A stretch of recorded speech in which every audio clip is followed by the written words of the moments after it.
Narito na naman tayo para sa isang napaka-sweet at nakakakilig na love story nila Kalingap Edu at Ate Viancy. Tulad mo ay aking makilala.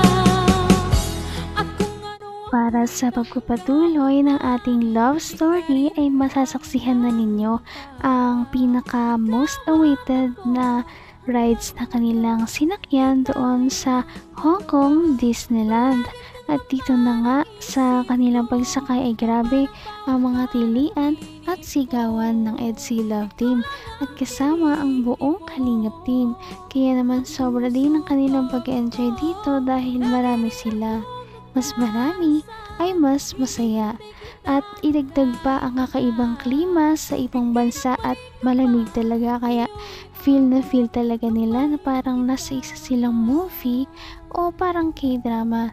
At dumagdag pa na sobrang ganda rin ni Ate Viancy noong araw niyon.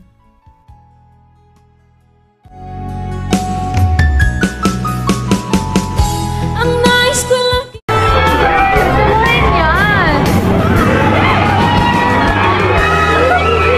Dok, ano Dok? Kaya mo Dok? Kaya! Kaya sa baba lang, pero wag na umakyat. Wow! Uy! Ay, ganda! Ay!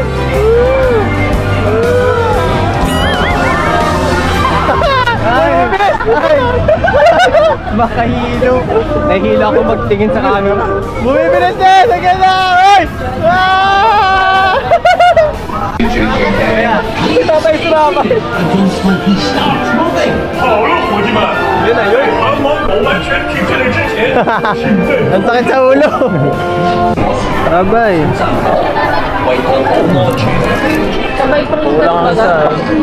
Kulang sa akin ako.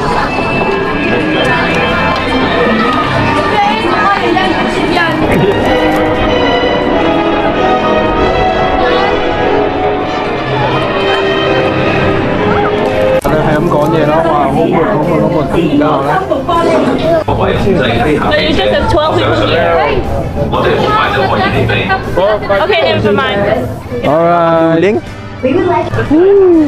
Iron Man guys. Kung ano ako'y tanggap mo na, hindi ka rin. Extreme naman ang kanilang unang sinakyan dahil una pa lang ay talagang napasigaw na si Kalingap Edu at tuwang-tuwa din naman siya pati si Ate Viancy sa kanilang unang sinakyan.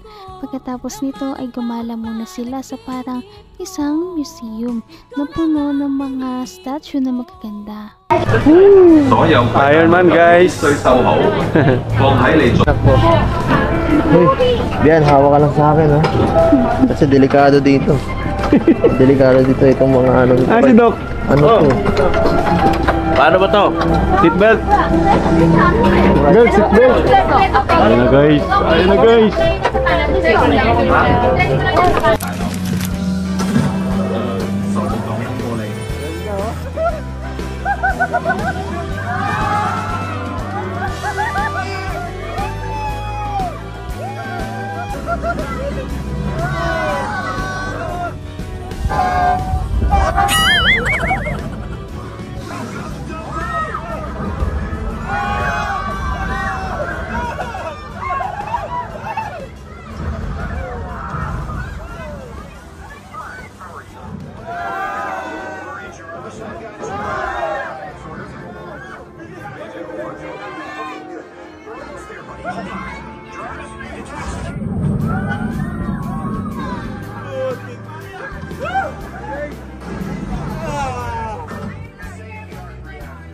Grabe, galing.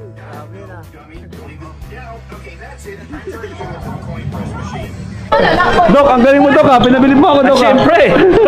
May daya din eh. Sa cellphone ako nakatingin. Padaya ka man pala.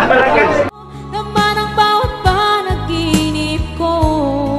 Ikaw lang ang Sa kanilang pagpunta dito ay parang napunta sila sa ibang dimension na sobrang high-tech na parang nakikita natin sa mga movies lamang. Kaya sobrang nag-enjoy din talaga ang buong Kalingap team. Pagkatapos nito ay lumipat na sila.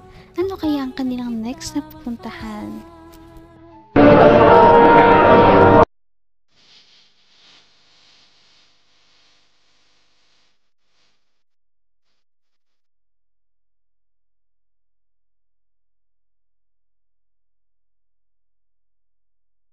Wonder if you think about me like I think of you.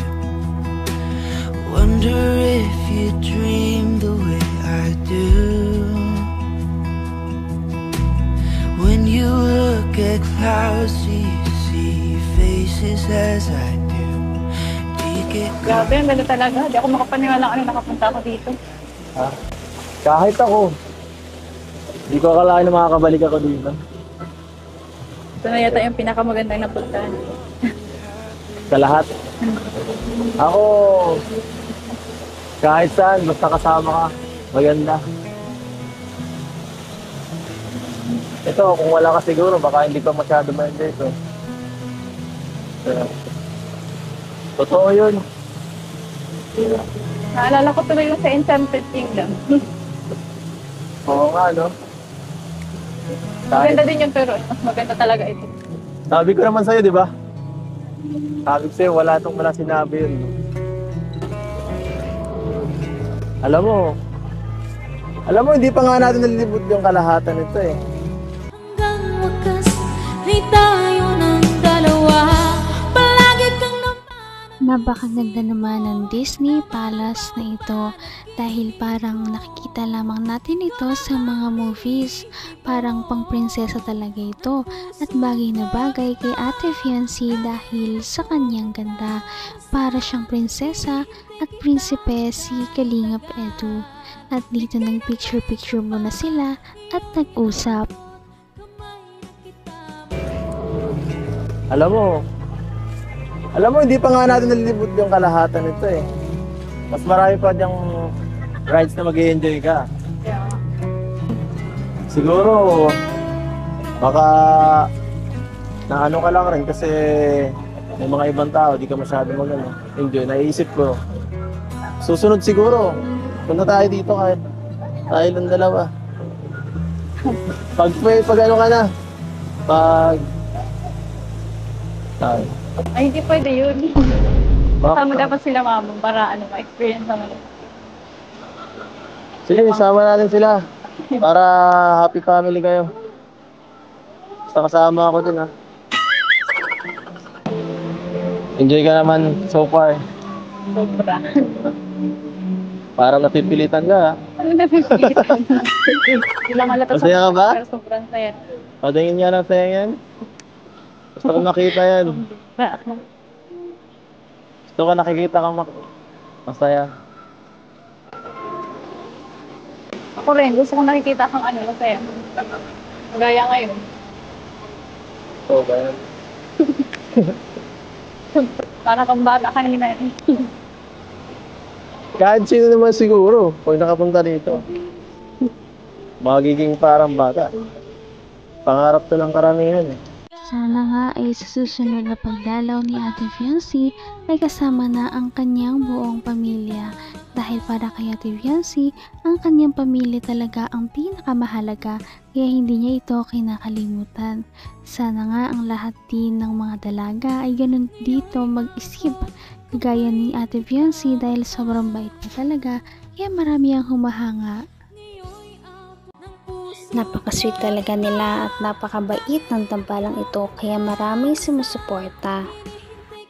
Kaya naman sana ipatuloy natin silang suportahan at mahalin si Fiancé, si Kalingap Edu at ang Kalingap team. Yun lamang at maraming salamat sa panonood. Abangan natin kung magkakatuluyan ba talaga si Kalingap Edu at Fiancé. Hanggang sa muli! Bye! Ngayon'y abot